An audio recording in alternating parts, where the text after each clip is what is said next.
Hi everyone, and this is chapter 5 of your class 10th biology book, note biology science book.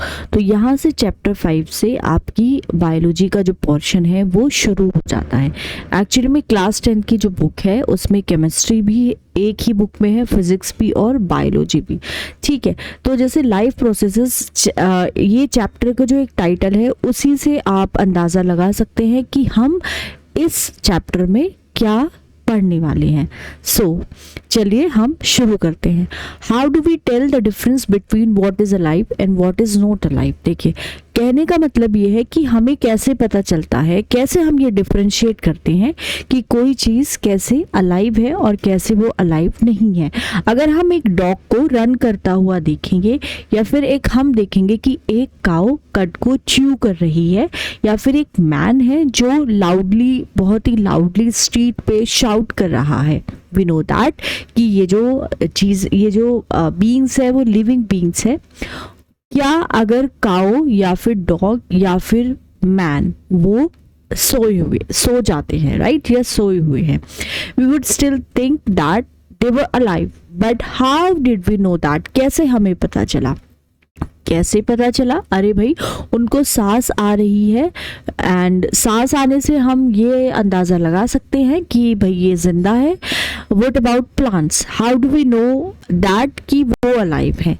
देखिए, plants के बारे में हमें कैसे पता चलेगा? हमें पता चलता है कि हम उनको ग्रीन कलर का, हरा भरा देखते हैं। Some of us will say that कि वो हरे हैं इसलिए वो अलाइव है। But what about plants that have leaves of colours other than green? ठीक है भाई, आपने कह दिया है कि जो हरे कलर के पेड़ पौधे हैं वो जिंदा है, लेकिन कुछ ऐसे भी तो पेड़ पौधे हैं इस वर्ल्ड में, इस दुनिया में, जो कि ग्रीन कलर के अलावा और किसी कलर के हैं। उनके बारे में आप अपनी राय बताइए। देखिए, they grow over time, so we know that they are alive.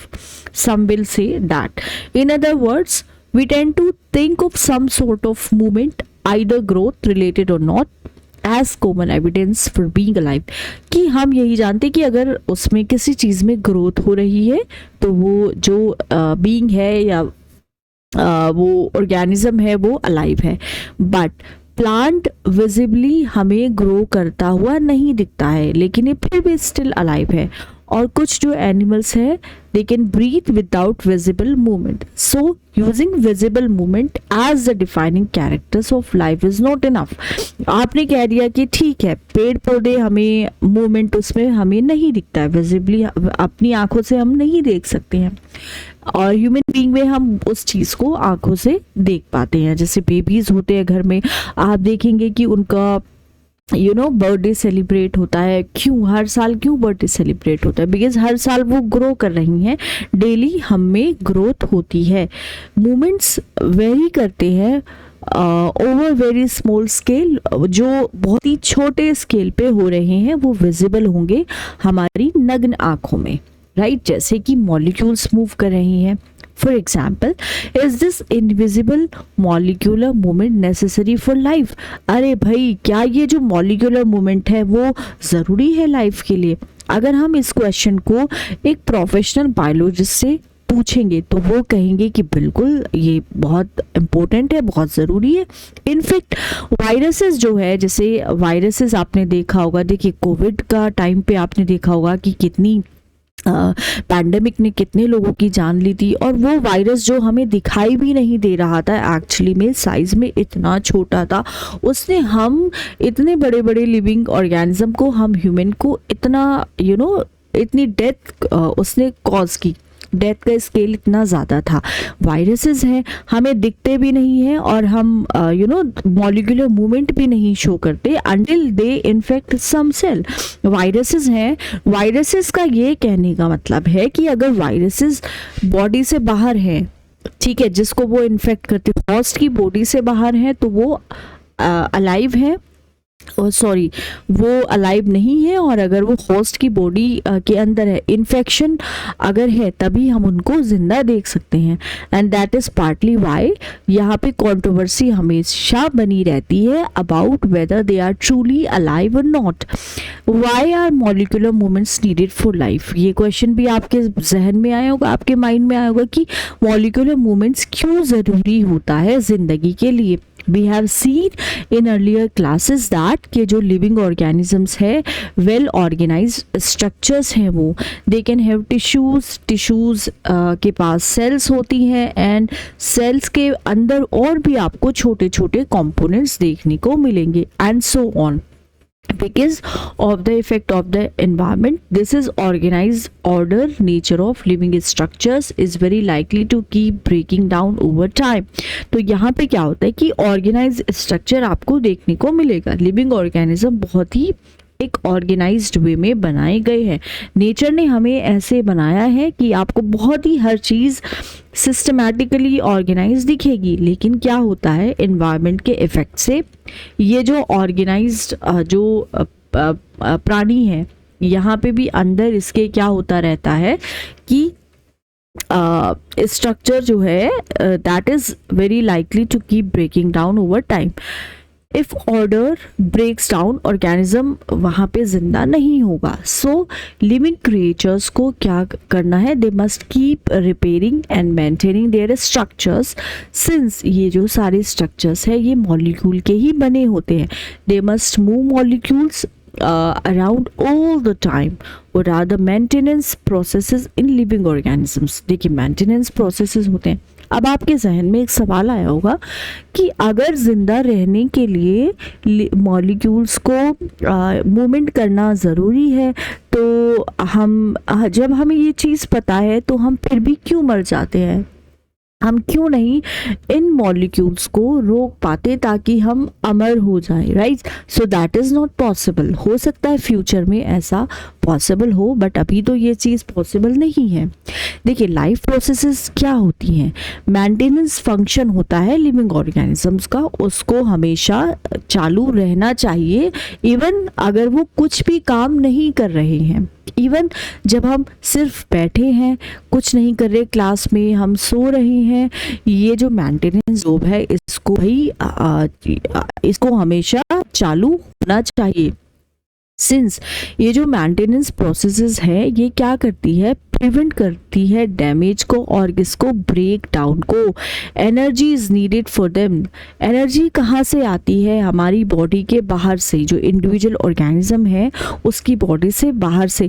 So there must be a process जो ट्रांसफर कर सके एक सोर्स ऑफ एनर्जी को from outside body of the organism, जिसको हम खाना कहते हैं. अब समझ आया कि हम खाना क्यों खाते हैं. हम खाना इसलिए खाते हैं क्योंकि जो हमारी बॉडी के अंदर बहुत सारी प्रोसेसेस होती हैं उसको मेंटेन करने के लिए, जो हमारी बॉडी को प्रोसेसेस होती हैं उसको एनर्जी की रिक्वायरमेंट होती है. और एनर्जी हमें कहाँ से मिलती है, हमारे खाने से, जिसको हम न्यूट्रिशन बोलते हैं. अगर बॉडी साइज ऑर्गेनिजम्स का वो ग्रो कर रहा है तो उसको एडिशनल रॉ मटेरियल्स की भी ज़रूरत होगी बाहर से, क्योंकि लाइफ जो है अर्थ पे जो भी ज़िंदगी है वो कार्बन बेस्ड मॉलिक्यूल्स पे डिपेंडेंट है. Most of these food sources are also carbon based.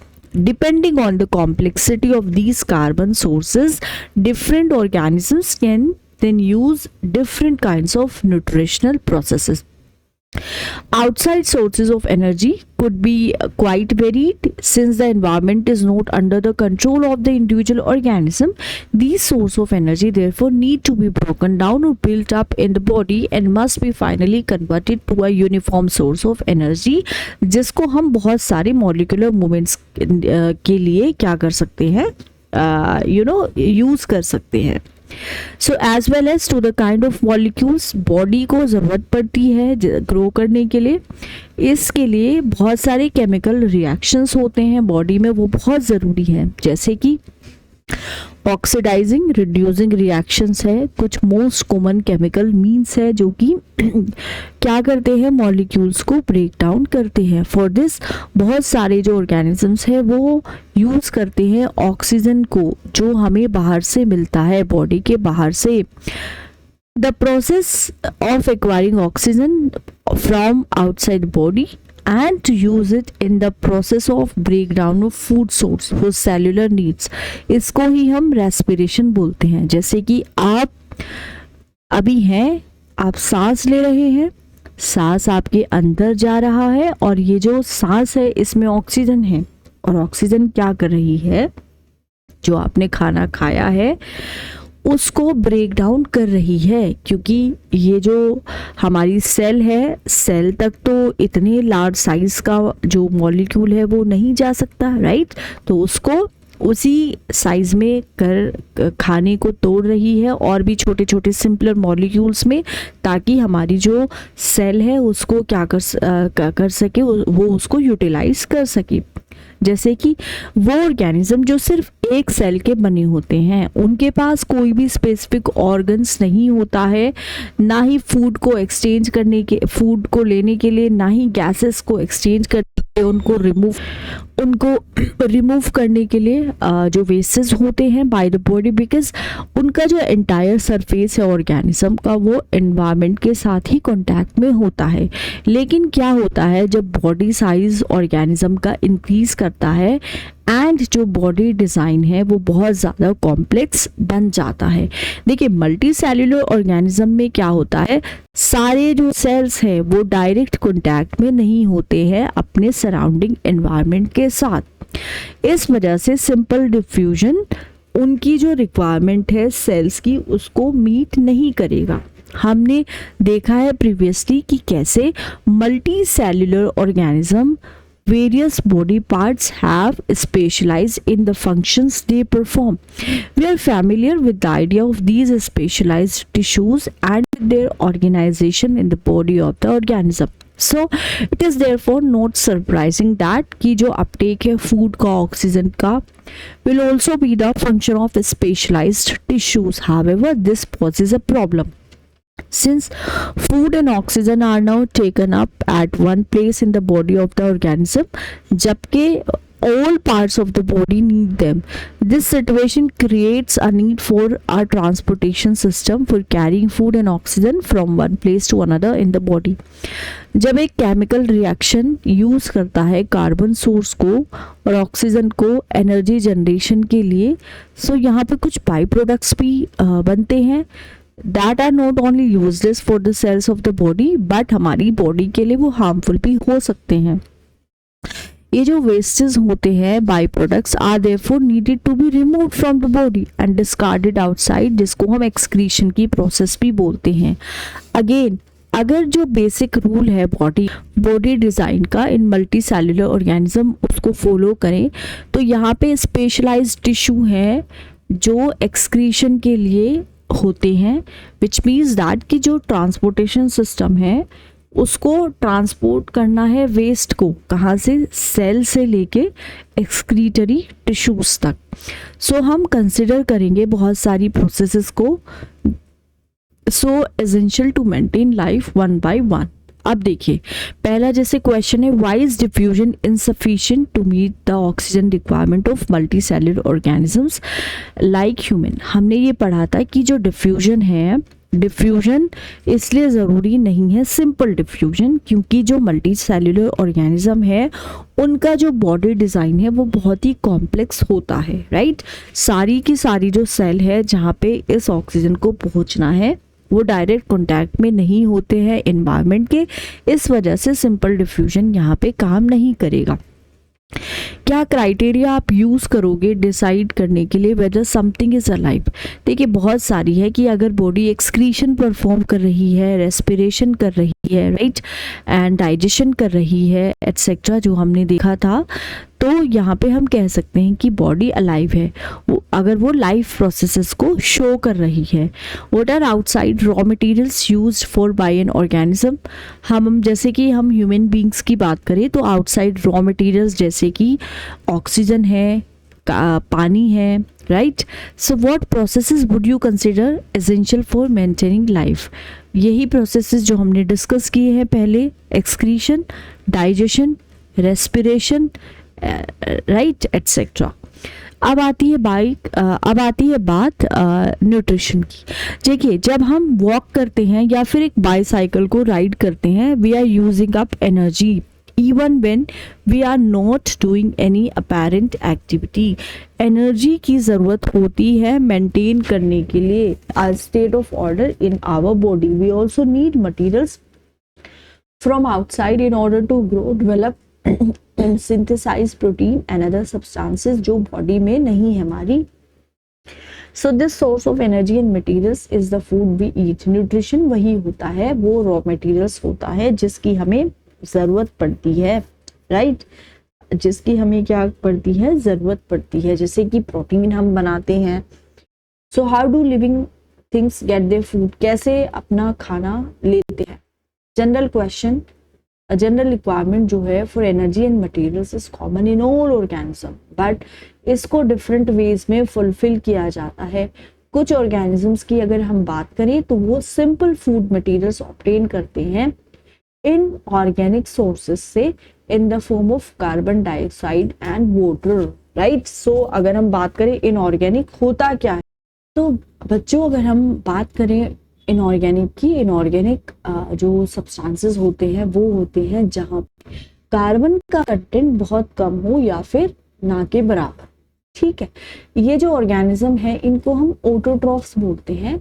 In autotrophs में हमारे पेड़ पौधे भी आ जाते हैं और कुछ बैक्टीरिया होते हैं वो भी ऑटोट्रॉफ्स ही होते हैं जो अपना खाना खुद बनाते हैं. दूसरे जो ऑर्गेनिजम्स है वो यूटिलाइज करते हैं कॉम्प्लेक्स सब्सटेंसेस. ये जो कॉम्प्लेक्स सब्सटेंसेस हैं इनको छोटे छोटे पीसेस में या फिर सिंपलर वंस में तोड़ना है. पीसेस नहीं कहेंगे, सिंपलर वंस में तोड़ना होता है before they can be used for the upkeep and growth of the body. So इस चीज को अचीव करने के लिए ऑर्गेनिज्म बायोकैटलिस्ट को यूज करते हैं. बायोकैटलिस्ट एंजाइम होते हैं और इनका फंक्शन क्या होता है कि ये उसकी केमिकल रिएक्शन की प्रोसेस को स्पीड अप करते हैं. सो हेटेरोट्रॉफ सर्वाइवल डिपेंड करता है डायरेक्टली और इनडायरेक्टली ऑटोट्रॉफ्स पे. ठीक है, सो हेटेरोट्रॉफिक ऑर्गेनिजम्स इंक्लूड करते हैं एनिमल्स एंड फंजाई. अब हम बात करते हैं ऑटोट्रॉफिक न्यूट्रिशन की. कार्बन और एनर्जी की जो रिक्वायरमेंट्स है ऑटोट्रॉफिक ऑर्गेनिज्म की वो फोटोसिंथेसिस से फुलफिल की हो जाती है. ये प्रोसेस है जिसमें ऑटोट्रॉफ्स लेते हैं सब्सटेंसेस को outside the body and convert करते हैं उनको किसमें, स्टोर्ड फॉर्म में एनर्जी का. This material is taken in the form of carbon dioxide. ये जो मटेरियल होता है ये कार्बन डाइऑक्साइड की फॉर्म में लिया जाता है एंड वाटर की. फिर उसको कन्वर्ट कर दिया जाता है कार्बोहाइड्रेट्स में सनलाइट की प्रेजेंस में एंड क्लोरोफिल की. कार्बोहाइड्रेट्स को फिर यूटिलाइज किया जाता है for providing energy to the plant. तो वी विल स्टडी कि कैसे ये होता है. Carbohydrates which are not use immediately वो फिर स्टार्च की फॉर्म में यूज हो जाते हैं जो एक इंटरनल एनर्जी रिजर्व की तरह काम करता है. प्लांट उसको तब यूज करते हैं जब उनको जरूरत होती है. इसी तरह की जो प्रोसेस है वो हमारी बॉडी में भी होते हैं. जब हम खाना खाते हैं तो जो खाना हम यूटिलाइज नहीं कर पाते हैं वो हमारी बॉडी में ग्लाइकोजन की फॉर्म में यहाँ पे स्टोर हो जाता है. तो प्लांट में होता है स्टार्च की फॉर्म में और ह्यूमन एनिमल्स में होता है ग्लाइकोजन की फॉर्म में. ठीक है, अब यहाँ पे एक सिंपल सा क्लोरोफिल का एक केमिकल रिएक्शन है या फिर हम कह सकते हैं एक प्रोसेस है. तो यहाँ पे देखिए 6 कार्बन डाइऑक्साइड की मॉलिक्यूल, 12 हाइड्रोजन H2O की molecule in the presence of chlorophyll and sunlight. यहाँ पे क्या बनेगा, ग्लूकोज बनेगा, ऑक्सीजन बनेगा और पानी बनेगा. तो लेट अस सी क्या होता है जब प्रोसेस होती है फोटोसिंथेसिस की. फॉलोइंग इवेंट्स होते हैं. जैसे 3 इवेंट्स क्या होता है. सबसे पहले एब्जॉर्प्शन होगा लाइट एनर्जी का बाय क्लोरोफिल. ये जो क्लोरोफिल है वो क्या करेगा, लाइट की जो एनर्जी है जो हमें सूर्य से मिलती है उसको एब्जॉर्ब करेगा.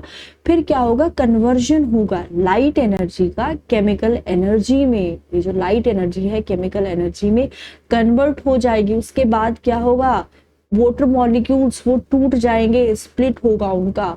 पानी के मॉलिक्यूल किस में टूटेंगे, हाइड्रोजन में और ऑक्सीजन में. फिर यहाँ पे जो कार्बन डाइऑक्साइड है उसका रिडक्शन होगा कार्बोहाइड्रेट्स में. ठीक है, ये जो स्टेप्स है need not to take place one after another. For example desert plants क्या करते हैं, कार्बन डाइऑक्साइड को रात में ले लेते हैं और एक इंटरमीडिएट प्रिपेयर करते हैं which is acted upon by the energy absorbed by the chlorophyll during the day. Let us see how each of the components of the above reaction are necessary for photosynthesis. वो हम एक दफा यहाँ पे देख लेते हैं। तो इससे पहले हम यहाँ पे डायग्राम भी देख लेते हैं। एक ये डायग्राम आपको मिलेगा लीफ का, जो इनसाइड जो डायग्राम है क्रॉस सेक्शन का, वो यहाँ पे मिलेगा। ये एक लीफ है, ये यहाँ पे इसको हम बोलते हैं मिडरिप, राइट। और यहीं पे इस लीफ में ही हमारा फ्लोएम जाइलम होता है और ये वस्कुलर बंडल लेमिना या फिर लीफ ब्लेड इसको बोलते हैं, ये होती है लीफ की वेन। तो बीच वाला होता है मिडरिप, यहीं पे फ्लोएम जाइलम होता है और यहाँ पे होता है वेन। ये क्लोरोप्लास्ट है, ठीक है। उसके बाद यहाँ पे ये वस्कुलर बंडल का डायग्राम है, ये वैक्सी क्यूटिकल है। उसके बाद हमारी आ जाती है अपर एपिडर्मिस, यहाँ पे है एयर स्पेसेस। उसके बाद हमारी यहाँ पे है गार्ड सेल, फिर यहाँ पे हमारी आ जाती है लोअर एपिडर्मिस, ठीक है। अपर एपिडर्मिस, लोअर एपिडर्मिस, उसके बाद एयर स्पेसेस होते हैं, यहाँ पे गार्ड सेल भी होती है। सो स्टेप्स हम देख लेते हैं। ये स्टेप्स एक दूसरे के बाद नहीं होते इमीडिएटली, हमने ऑलरेडी डिस्कस कर लिया है। अगर आप केयरफुली ऑब्जर्व करोगे क्रॉस सेक्शन ऑफ लीफ का माइक्रोस्कोप के अंदर, तो आप नोटिस करोगे कि कुछ सेल्स जो है वहां पे ग्रीन डॉट्स हैं। ये जो ग्रीन डॉट्स है इसको हम सेल ऑर्गेनेलीज बोलते हैं, जिसको हम क्या बोलते हैं, ये क्लोरोप्लास्ट के नाम से जाना जाता है। तो एक एक्टिविटी करते हैं जो डेमोन्स्ट्रेट करेगा कि क्लोरोप्लास्ट बहुत ज्यादा जरूरी है फोटोसिंथेसिस के लिए। उससे पहले हम एक वीडियो देख लेते हैं फोटोसिंथेसिस की। तो ये जैसे कि आप देख सकते हैं डायग्राम है फोटोसिंथेसिस का, तो चलिए हम इसको देखते हैं, ठीक है। यहाँ पे आप देख सकते हैं ये वर्टिकल सेक्शन दिया गया है through leaf cells in the dark water. Blue colour का जो है वो पानी यहाँ पे इंडिकेट कर रहा है, एंड जो ये ब्राउन है वो कार्बन डाइऑक्साइड, और बाकी जो है लाइट ब्लू कलर का वो आपका ऑक्सीजन है, ठीक है। तो यहाँ पे स्टोमा भी क्लोज्ड है, रात की ये बात है। अब आप देखेंगे कि जो वर्टिकल सेक्शन है through part of palisade cell, यहाँ पे ये वैक्यूल है, then we have chloroplast, mitochondria, cytoplasm, cell membrane, photosynthesis, respiration. Blue colour का वाटर है, रेड कलर का यहाँ पे शुगर है, और जो आपका ब्राउन कलर का है दैट इज CO2, और जो लाइट ब्लू कलर का है वो यहाँ पे ऑक्सीजन है। तो यहाँ पे अभी भी सनलाइट की प्रेजेंस नहीं है, ठीक है। आप देख सकते हैं कि मॉलिक्यूल यहाँ पे कैसे मूव कर रहे हैं। और ये जो डायग्राम है ये जो रिप्रेजेंटेशन है, एनिमेटेड जो रिप्रेजेंटेशन हमें दिखाया गया है वो यहाँ पे डार्क में है। सो डार्क में हमें एक चीज नोटिस करनी है कि डार्क में कभी भी फोटोसिंथेसिस नहीं होती। अब हम देखते हैं जब सूर्य की किरण यहाँ पे मौजूद है तो यहाँ पे फोटोसिंथेसिस कैसे होती है और क्या क्या प्रोसेस होती है और क्या क्या होता है। सो ब्लू कलर का जो है वो आपका पानी है, dark blue. Then brown colour का जो है वो आपका ग्रे कलर का कार्बन डाइऑक्साइड है, ऑक्सीजन हमारा लाइट ब्लू है। तो यहाँ पे स्टोमा ओपन हो जाते हैं। आपने ध्यान दिया होगा कि जब डार्कनेस होती है तो स्टोमा ओपन नहीं होते, और यहाँ पे मूवमेंट हो रहा है किसका, मॉलिक्यूल का। तो कौन कौन से मॉलिक्यूल आ रहे हैं यहाँ पे, वाटर भी आया है, ठीक है, पानी आ रहा है अंदर, और यहाँ पे जा क्या रहा है, कार्बन डाइऑक्साइड जा रहा है। तो ये मॉलिक्यूल यहाँ पे मूव कर रहे हैं। और यहाँ पे आप देखेंगे इधर हमारा पानी है, पानी के मॉलिक्यूल्स हैं, एंड लाइट ब्लू कलर का ऑक्सीजन है, और फिर ये पानी और कार्बन डाइऑक्साइड कैसे जा रही है अब हम थोड़ा सा जैसे जूम करके देखते हैं, तो आपको जूम करके जब आप देखेंगे तो ये वर्टिकल सेक्शन है through part of palisade cell, and यहाँ पे आप वाटर भी आ जाता है, शुगर आ जाता है, कार्बन डाइऑक्साइड आ जाता है, ऑक्सीजन है। तो शुगर हमारा यहाँ पे रिप्रेजेंट किया है रेड कलर की डॉट से। तो अब आप देखेंगे कि यहाँ पे मॉलिक्यूल कैसे मूव कर रही है। तो ये वर्टिकल सेक्शन है through part of the palisade cell. Palisade की जो सेल है वहां का वर्टिकल सेक्शन का आपको ये डायग्राम या फिर हम ये एनिमेशन कह सकते हैं कि एनिमेशन दिखाया यहाँ पे आपको जा रहा है। तो आप बहुत ही आप देखिए गौर से, यहाँ पे देखिए क्या क्या मूव कर रहा है आपका। ग्रे कलर का आप बताओ क्या है, कमेंट सेक्शन में कौन कौन से मॉलिक्यूल आपको मूव करते दिखाई दे रहे हैं। लाइट ब्लू कलर का आपका ऑक्सीजन है, रेड कलर का आपका क्या है, carbohydrate. Thank you so much. तो ये जो वीडियो है इसकी सोर्स जाती है science and plants for school, यहाँ से मैंने आपको ये वीडियो दिखाया है, ठीक है। तो यहाँ पे जो एक्टिविटी है वो हम करेंगे नेक्स्ट, अपनी जो क्लास है का नेक्स्ट लेक्चर होगा। तब तक के लिए अगर आपको वीडियो पसंद आई है, लेक्चर पसंद आ रहा है, तो प्लीज इसको लाइक करो, शेयर करो, अपने दोस्तों के साथ इसको ज्यादा से ज्यादा शेयर करो और सब्सक्राइबर इस वीडियो पे बढ़ पाओ। Thank you so much, please keep support.